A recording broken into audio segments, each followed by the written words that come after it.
ಸಜ್ಜನ ಬಂಧುಗಳೇ, ನೊಂದ ಮನಸ್ಸಿಗೆ ಸಂಜೀವಿನಿಯಾಗಿರುವ ಈ ಧ್ವನಿಗೆ ನಿಮ್ಮದೊಂದು ಲೈಕ್ ಇರಲಿ.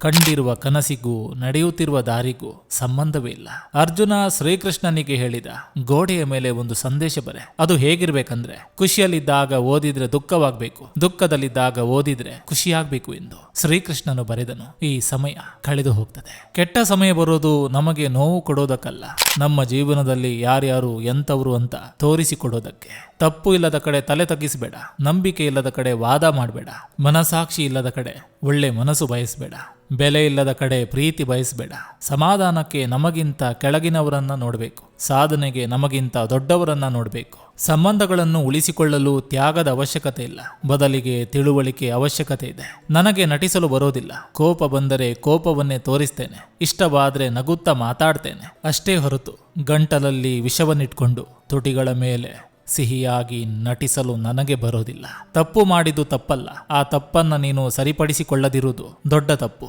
ಕೆಟ್ಟವರಾದ್ರೆ ಕರ್ಮ ಬಿಡಲ್ಲ, ಹಾಗಂತ ತುಂಬಾ ಒಳ್ಳೆಯವರಾದ್ರೆ ಸಮಾಜ ಬಿಡಲ್ಲ. ವಂಚಕರಿಗೆ ಕಿರೀಟವಾಗುವುದಕ್ಕಿಂತ ಉತ್ತಮರಿಗೆ ಪಾದುಕೆಯಾಗುವುದು ಶ್ರೇಷ್ಠ.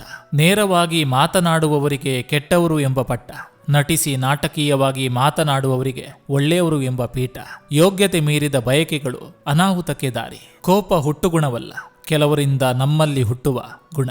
ಹೊರಗಿನ ಜನ ನಿಮ್ಮ ಬಗ್ಗೆ ಮಾತನಾಡಲಿ, 1000 ಮಾತನಾಡಲಿ, ನೀವು ತಲೆ ಕೆಡಿಸಿಕೊಳ್ಳುವ ಅಗತ್ಯವಿಲ್ಲ. ಯಾಕಂದ್ರೆ ನಿಮ್ಮ ಪರಿಸ್ಥಿತಿ ತಿಳಿದಿರುವುದು ನಿಮಗೆ ಹೊರತು ಅವರಿಗಲ್ಲ. ಆಸೆಗಳು ಸಾಧಾರಣವಾಗಿದ್ರೆ ಬದುಕು ತನ್ನಿಂದ ತಾನೇ ಸುಧಾರಣೆ ಆಗ್ತದೆ. ಸಂಪತ್ತು ಬಂದರೆ ಸಂಬಂಧವನ್ನೇ ಮರೆಯೋ ಈ ಜನರ ಮಧ್ಯೆ ಒಂಟಿಯಾಗಿದ್ರೂ ಪರವಾಗಿಲ್ಲ, ಸ್ವಾಭಿಮಾನದಿಂದ ಬದುಕಬೇಕು. ಸಜ್ಜನ ಬಂಧುಗಳೇ, ಇದು ಇಂದಿನ ಸಂಚಿಕೆ ಅಂತ ಹೇಳ್ತಾ, ಈ ಸಂಚಿಕೆ ನಿಮ್ಗೆ ಇಷ್ಟವಾಗಿದ್ರೆ ದಯವಿಟ್ಟು ಒಂದು ಲೈಕ್ ಮಾಡಿ, ಜೊತೆಗೊಂದು ಕಮೆಂಟ್ ಮಾಡಿ. ಮತ್ತೆ ಮುಂದಿನ ಸಂಚಿಕೆಯೊಂದಿಗೆ ಅತಿ ಶೀಘ್ರದಲ್ಲಿ ನಿಮ್ಮನ್ನ ಭೇಟಿ ಆಗ್ತೇನೆ. ನಿಮ್ಮೆಲ್ಲರ ಮನಸ್ಸು ಪ್ರಶಾಂತವಾಗಿರಲಿ ಅನ್ನೋದು ಈ ವಾಹಿನಿಯ ಉದ್ದೇಶ.